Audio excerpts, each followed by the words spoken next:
Hello, this is Encouragers ASMR. My name is Michael. Welcome to my channel. So today I'm going to be doing a whispered ramble ear to ear. And you notice the lighting is different. It's because it's not going to be on me. I'm going to be doing this whispered ramble over over photos. So let's get started. I'm going to make two versions as you're familiar with on this channel. And I'm going to have one version that has layered sounds, and the other version won't. It won't have them. So let's get started.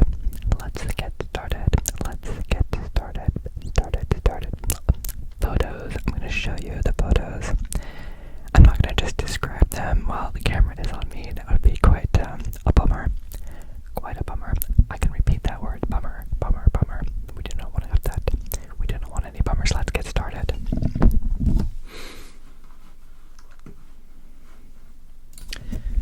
Here we have a sleeping Linus. This is sleeping Linus. He wanted to snuggle. So we have a snuggling Linus here. Doesn't he look snuggly? Yes. And you could say, wow, it looks like Linus's fur has gotten all over my clothes. That's true. He likes to snuggle. He likes to lay in between my legs. He's a little big for a lap cat. He's like 20 pounds or something, so he needs to lose a little bit of weight, but we love him, and he's so snuggly. Anyway, we are going to, this might be more photos of Linus. We'll have to wait and see. But anyway, this is Linus. He's a black and white kitty.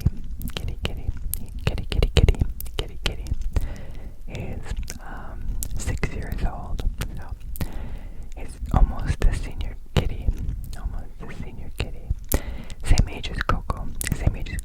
The coconut, little Coco. Same age. And that was intentional. So I found Coco in a parking lot outside of our house when she was 7 weeks old, and she needed to be rescued. So we wanted to get her a friend. So we got Linus, and they don't actually play together, but that's okay. We love them both the same. So that's Linus. Let's go to the next photo. Sphinx moth or something. Sphinx moth, I think, something like that. Anyway, it was kind of big, and it was really beautiful. As it was probably attracted to the porch light. You can see the stucco underneath. So we made sure we turned off the light so that it wouldn't be attracted to the porch. Since we have a Black Widow issue we've been spraying, so we turned off the light to get it to find a safer location. Sphinx moth. It was very pretty.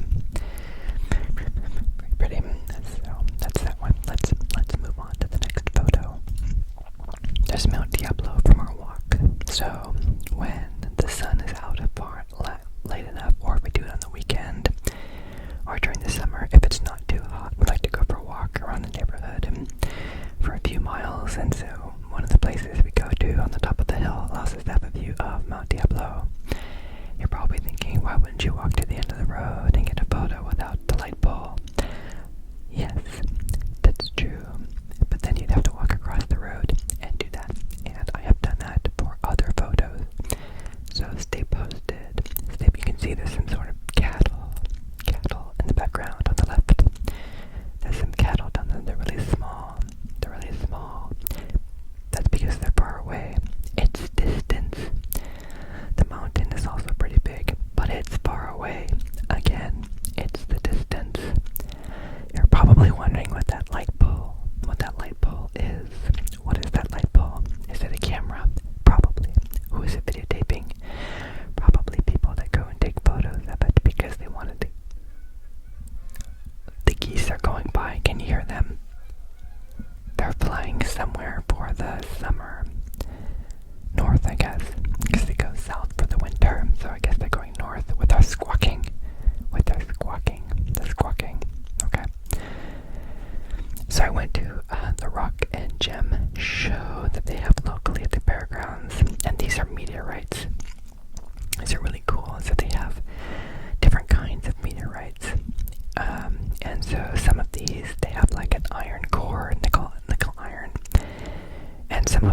like these little gemstones inside on the bottom right, and in the back you can see they look like little gems.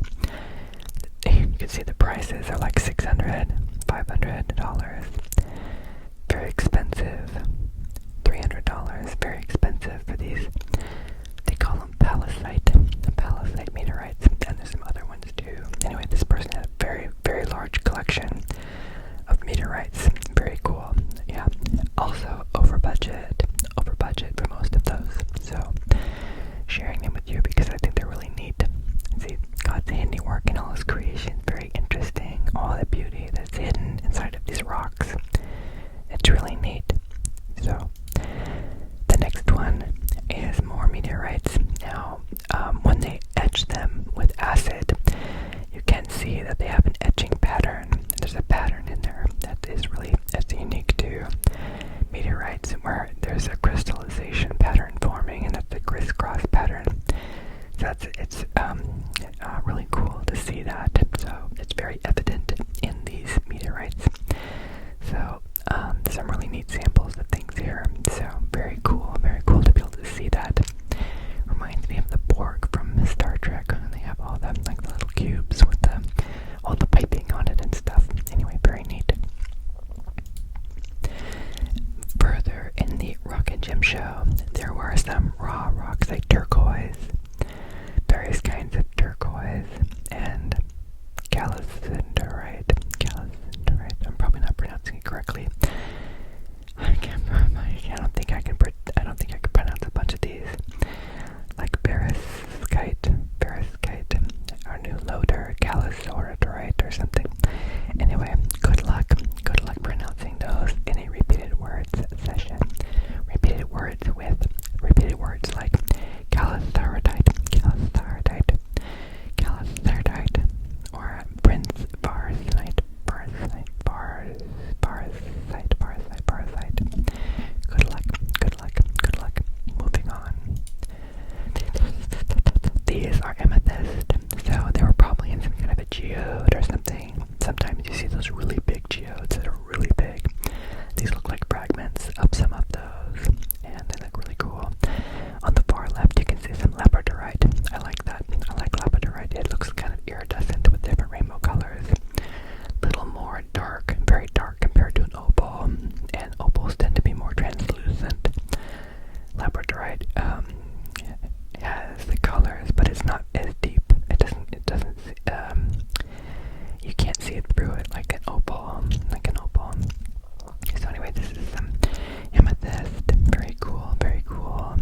There. So let's look at the next one. These are not natural shapes. They're on the bottom with the heart shapes. People didn't go and be like, oh wow, look, this rose quartz or amethyst or agate or labradorite. And you can see the labradorite one is the second heart shape formation on the bottom. These are not natural. These are not natural. Now there's malachite on the right. There's a couple different kinds. Some of it looks really fuzzy and furry. Those, I believe, are polished here in this picture. And then you have some crystals on the top right, and some amethyst on the top, and then something called emerald, which is emerald. I think is the same chemical makeup as a ruby. I think, but they're just different colors of the same kind of mineral. If I'm saying that correctly. Yeah, moroganite, I think, is another one. I don't know, I get them confused. There's a few that are, depending on the color, there's a different name, but the chemical compositions are similar. And I forget which one. I think sapphire has a different one too. That might be topaz. Anyway, I'm not the geologist. I'm not the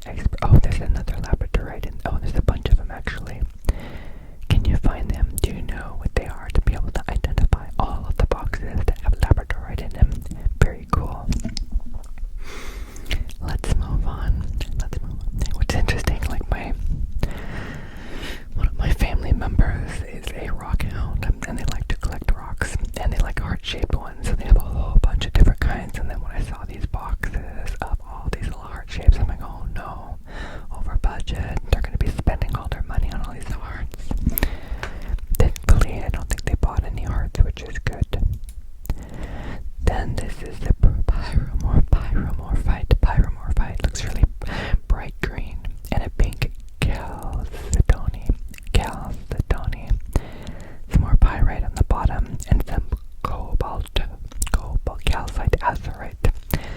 I love seeing all the crystal formations and stuff. It looks kind of like kryptonite on the bottom. On the bottom right, it looks kind of cool. Very exciting. It doesn't glow in the dark though. It might glow under black light. I don't know. I'm not a geologist. It's possible. Who knows? Like if I took a blue light, black light, I could find out. I know some rocks fluoresce under the lights. I wasn't checking with a blue black light to see if they fluoresced or not. This is a cocoa.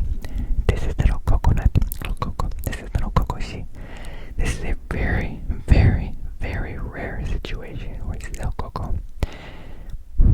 Looks like I might have some granola on my shirt. Just ignore that. Because I have cereal for dinner sometimes. Anyway, this is coconut. She's little coconut. It's very rare. Very rare. She's the one I found in the parking lot and we had to rescue. She's kind of a loner, but she's always usually within 6 feet of my wife. That's her mommy. And she was my wife grew her up from a little kitten, and so when she snuggles, it's very, very rare. So I had to get a photo and capture the moment. So moving on from the cocoa, then I did a whole video of the word cocoa. If you want a whole video of the word cocoa and coconut, just look for that. Search for my channel and search for the cocoa, and you will find the coconut. The coconut. Now she doesn't snuggle with other kitties. Only once I think she snuggled with Lulu. Lulu was an older cat. We no longer have her. She was a real love. Anyway, she was 15, so we enjoyed her for a while. Anyway, coconut, and this is Matilda on the right. They're looking out over a field, and they're in their cat cave. The cat cave, which they can go inside. Unfortunately, it's collapsed, but that might be because of their choosing. Sometimes when I pop it up and they go inside, they don't usually like it as much as sitting on top of it and able to look out and get the sun. The sun comes in the window in the evenings and it bakes them. They like to cook in the sun. They like to cook. Coco likes to cook. Coco likes to cook herself in the sun. And then when she's had too much sun, she jumps down and then stretches on the floor in the shade. Cools off. That's a Coco. She likes the sun. This Matilda, she likes the sun also. They tend to fight over the cat boat. The cat boat is like a box from Amazon or something that they like to have. It has some little fluffy carpet thing on top, and they sit there and look out the window. These are the cat caves. There's 2 of them, so they don't have to fight over them. So you get to see that. These are flowers. These are flowers. They're orange flowers with the green leaves. And so, like, all the beauty. And I was asking my wife if they were fake, because they tend to be bright and cheery for a good chunk of time. But I can see some of them are imperfect, so you can tell it is a natural looking plant. Very vibrant colors. I wanted to capture a photo and share them with you of all of the vibrant colors. Very exciting.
also in someone's yard, and I do not know whose yard it is. If this is your weed, you might want to take a look at that and do something about it.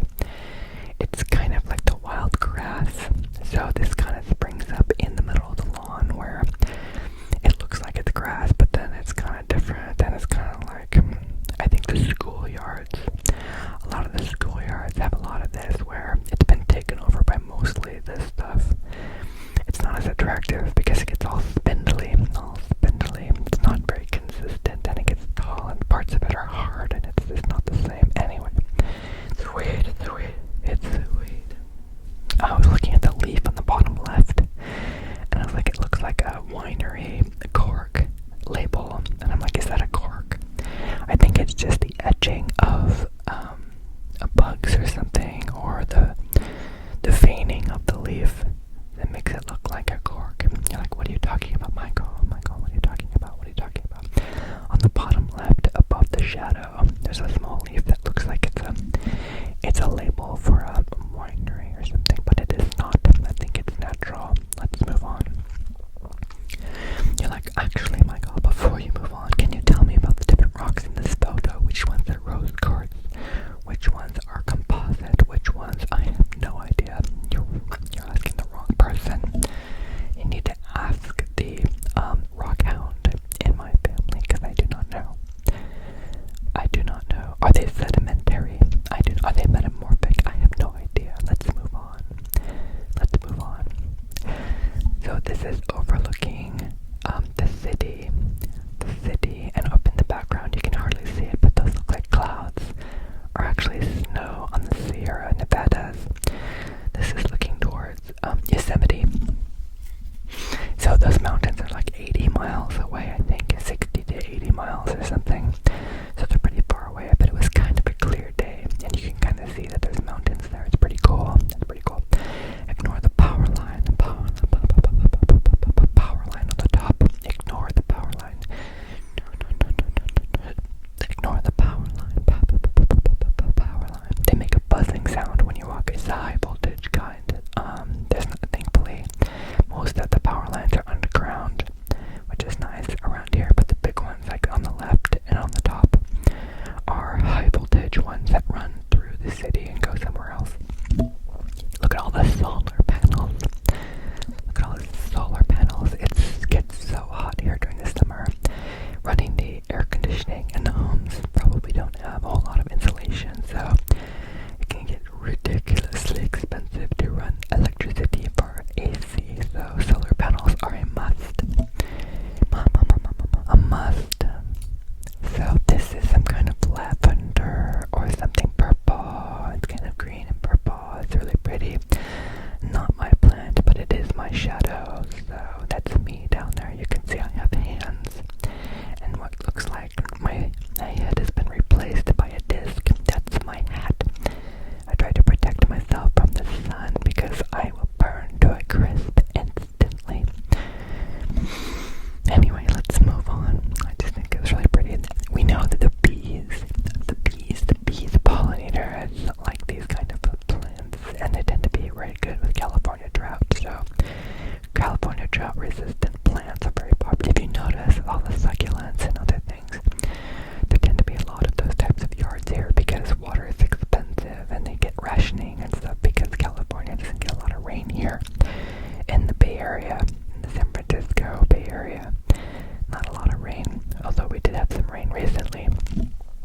In fact, it was coming down so hard I was trying to drive to go. We're visiting our old church out in the San Jose area, and there was so much rain it was hard to see for part of it. Thankfully, it was just a burst, and it wasn't the entire trip, but it was raining most of the trip. Was not expecting that. We had a pretty warm day this week, so I was hoping the weather was going to be starting to change. Always grateful for the rain, but not when driving. It's typical. This is a brush plant. I like these. We had them in my growing up in Fremont. We had blush plants, so it reminds me of my childhood. They're very messy, apparently. My mom did not like them because of the mess that they made, but I like them because of the nostalgia, just like beets. I like to eat canned beets because it reminds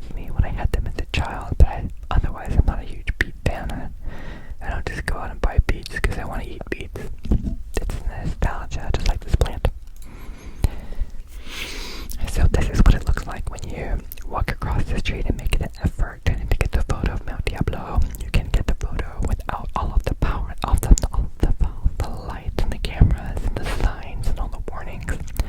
I'm still on the road, but I'm at the edge of the road looking out over the field. Over the field, over the field. Now, the fields, you say, the fields. How do they keep the fields low? We'll get to that in a minute. This one is a tiny little palm tree, and it looked kind of sad and small, so I took a photo of it to capture its essence forever. And you're like, hey, the focus looks weird. How come through some of the blades you can see clearly, and some of them are out of focus? It's just digital processing because it's not a fancy camera, it's my cell phone. You're like, why are you showing me photos that weren't taken with a fancy camera? Because I'm showing what I had on me. I don't know if I want to walk around the neighborhood with a big camera and have people being like, what are you taking photos of? Are you surveilling me? No. I'm a bird person and like plants and all kinds of things. It's easier to take a photo with a phone since I keep it with me anyway to tell time. And in case I get an important call. So, we saw these goats. They like to have goat things just like this. Is a really grainy picture. Why are you sharing this with me? Did this come from your cell phone too? Yes it did. It came from my cell phone. We were out for a walk and we got to see these goats. They have these goats that come and try to eat the field. And they eat the field and they keep it down for the fire. It keeps it reduced the fire when we get rain and all the weeds grow up. If they don't get dealt with, then it becomes a fire hazard, and California is known for burning. So they have to do something about that. Now the brown stuff in the middle the goats aren't eating is probably reeds. There's some ponds and stuff and they have reeds. I don't think the goats eat the reeds, or at least they can't get to them, or I'm not sure. It's probably easier to eat the grass and other stuff. So, and they do have some sheepdogs that chase the bunnies that are out there. But anyway, so goats, that's how they do it. That's the secret. The goats. Then sometimes they have cattle, but people were complaining about the smell, so they have goats. This is a purple flower, and you're like, Michael, that's clearly a beetle in the middle of the picture. Yes, but I didn't know that when I took the, or is it part of the plant? I can't tell. Sometimes I take photos of plants, and I go back and look at them later, and I'm like, oh, there's a bug. There's a bug in the photo. That might not be a bug. I can't tell if you see it. But anyway, purple flower, really pretty and very vibrant, very perfect looking with all the little yellow sub parts of it on the inside. I thought it was really pretty, so I figured I'd share that with you. Very intricate. In fact, let me see if I can blow it up. Let me. You're like, this is number 2, number 3, number 4, number 5, number 6. And you're like, why is it doing that? And it's because I have something turned on that I want to turn off. How do I do that? Okay, there we go. So now let's see if I can blow it up. Oh, I can. Oh, why did it get small